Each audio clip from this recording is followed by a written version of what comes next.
काया ही पंढरी आत्मा हा विठ्ठल, काया ही पंढरी आत्मा हा विठ्ठल, नांदतो केवळ पांडुरंग, नांदतो केवळ पांडुरंग. काळजीपूर्वक जपण्याची सुरुवात. गेले 17 दिवस सुरू असलेली ही पंढरीची वारी शुक्रवारी अखेर पंढरपुरात येऊन दाखल झाली. आषाढी एकादशीला पंढरपूरच्या या विठ्ठलाचे दर्शन घ्यायचे आणि आपल्या जीवनाचे कृतकृत्य झाले असे समजायचे. हा भोळा भक्तिभाव या वारीत पाहायला मिळतो. आमचा वारकरी हा विठ्ठलाचा भक्त आहे. विठ्ठलाचे दर्शन घेण्यासाठी तो केव्हाही असूसलेला असतो. असे असताना आषाढी एकादशीचे असे काही महत्त्व आहे. ते नेमके काय आहे हे आषाढी एकादशीचे महत्त्व समजून घ्यायला पाहिजे. आषाढी एकादशीलाच देवशयनी एकादशी म्हटले जाते. यामागचं कारण म्हणजे मनुष्याचं 1 वर्ष हे देवांचे एक अहोरात्र असते. दक्षिणायन ही देवांची रात्र असून उत्तरायण हा त्यांचा दिवस असतो. आषाढ महिन्यात येणाऱ्या कर्क संक्रांतीला उत्तरायण पूर्ण होऊन दक्षिणायन सुरू होते, म्हणजेच देवांची रात्र सुरू होते. म्हणून आषाढी एकादशीला देवशयनी, देवांच्या निद्रेची एकादशी असे म्हणतात. या देवशयनी आषाढी एकादशीचे नेमके महत्त्व आता जाणून घेतले पाहिजे. ज्या दिवसासाठी आमचा वारकरी अत्यंत व्याकुळ झालेला असतो, विठ्ठलाच्या दर्शनासाठी आतुर झालेला असतो. देवांच्या या निद्रा कालात असुर प्रबळ होतात व मानवाला त्रास देऊ लागतात. त्या असुरांपासून, आसुरी शक्तींपासून स्वतःचे रक्षण करण्यासाठी प्रत्येकाने काहीतरी व्रत, साधना करणे आवश्यक असते. त्याची सुरुवात करण्याचा हा दिवस असतो. विष्णूला आपला पालनकर्ता, तारणहार किंवा रक्षक म्हटलं आहे. त्याचं स्मरण यासाठीच केलं जातं. विष्णूची अनेक नामे आहेत, परंतु या दिवशी श्री विष्णूची श्रीधर या नावाने पूजा करून अहोरात्र तुपाचा दिवा लावण्याचा विधी करतात. वारकरी संप्रदायात पंढरपूरची वारी करण्याला विशेष महत्त्व आहे.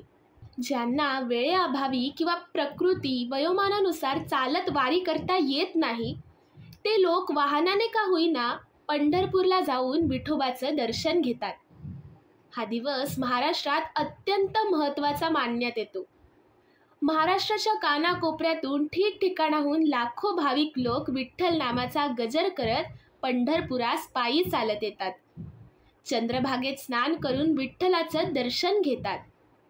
आषाढीला या दिवशी पंढरपुरास आळंदीहून ज्ञानेश्वरांची, देहूहून तुकारामांची, त्र्यंबकेश्वरहून निवृत्तीनाथांची, पैठणहून एकनाथांची, उत्तर भारतातून कबीराची पालखी येते. आषाढीच्या वारीस सुगीची उपमा दिलेली आहे. ज्याप्रमाणे शेतकरी सुगीस धान्य भरतो आणि वर्षभर वापरतो, त्याचप्रमाणे आषाढी वारीच्या दिवशी पंढरीच्या प्रेमनगरी वारकरी प्रेमाची साठवण करतो व तेच वर्षभर व्यवहारात वापरतो.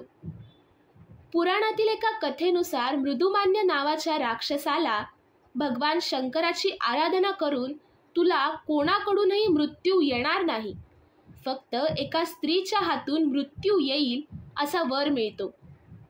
त्यामुळे उन्मत्त होऊन मृदुमान्य राक्षस देवांवर स्वारी करतो व त्यांचा पराभव करतो. सर्व देव पराभूत होऊन एका गुहेत लपतात. त्याचवेळी एकादशी देवतेचा जन्म होतो. ती मृदुमान्य राक्षसाचा नाश करून देवांची मुक्तता करते. त्यावेळी पाऊस पडत असल्यामुळे सर्व देवांचे स्नान होते आणि ते गुहेत असल्यामुळे उपवासही घडतो. त्या दिवसापासून एकादशीचे व्रत उपवास म्हणून करण्याचा प्रघात पडला असं म्हटलं जातं. एका कथेनुसार मृदुमान्य राक्षसाशी विष्णू खूप वेळ युद्ध करत होते. त्या युद्धात विष्णूला झोप आली, म्हणून त्याने गुहेत येऊन झोप घेतली. तेव्हा त्याच्या शरीरातील 11 इंद्रियांमधील तेजापासून एक शक्ती तयार झाली. त्या शक्तीचे नाव एकादशी. त्या एकादशीने त्या राक्षसाचा वध केला. तेव्हा जागा झालेल्या विष्णूने या एकादशीला वर दिला की जो कुणी तुझ्या या नावाने उपवास करेल त्याचे रक्षण मी करेन. अशा एकादशीबद्दल अनेक कथा आहेत. थोडक्यात काय तर परस्परावर प्रेम करणे, प्राणीमात्र अपंगांवर प्रेम करणे, गरजवंताला मदत करणे ही शिकवण हा दिवस आपल्याला देतो. हा एक अत्यंत पवित्र दिवस आहे. शास्त्रार्थाने आयुर्वेद आणि वैद्यकशास्त्रानुसार आषाढी एकादशीपासून ते कार्तिकी एकादशीपर्यंतचा हा काळ प्रकृतीसाठी जपण्याचा दिवस असतो. यालाच आपल्याकडे चातुर्मास म्हणतात. या काळात व्रते केली जातात. व्रत म्हणजे जागृत करणे. जागे राहिले, काळजीपूर्वक वागले म्हणजे कोणतेही संकट येत नाही. या जागे राहण्याच्या काळाची सुरुवात ही आषाढी एकादशीपासूनची असते. म्हणजेच देव झोपले की आपण जागले पाहिजे. या काळात कांदा, वांगे हे पदार्थ खाल्ले जात नाहीत. याचे कारण या काळात ते शरीरास अपायकारक असतात, म्हणून त्याचे प्रमाण कमी करायचे असते. देवाला आवडत नाही म्हणून कांदा खायचा नाही, तर तुमच्या शरीराला, पोटाला मानवणार नाही म्हणून तो खायचा नसतो. या काळात जप केला जातो. हा जप नामस्मरणाचा असला तर तो स्वतःला जप असेच सांगत असतो. अशा प्रकारे एकादशी, वारी हे जागृती निर्माण करणारे घटक आहेत. जागृती निर्माण करणाऱ्या शक्ती आहेत. त्यांचा सन्मान म्हणजेच भक्ती शक्तियुक्त असा वारकरी संप्रदाय. अशी वारी केली की ती वारंवार करावी असे वाटते. त्याची अनुभूती प्रत्येकाने घ्यायची आहे. श्रोतेहो, आपल्या शब्दरूप वारीचा आनंद घेऊन एक नवी अनुभूती घेऊयात. तुमचं एक लाईक तुमची एक वारी होईल आणि तुमचं एक सबस्क्राईब आषाढी कार्तिकीचा आनंद तुम्हाला देईल.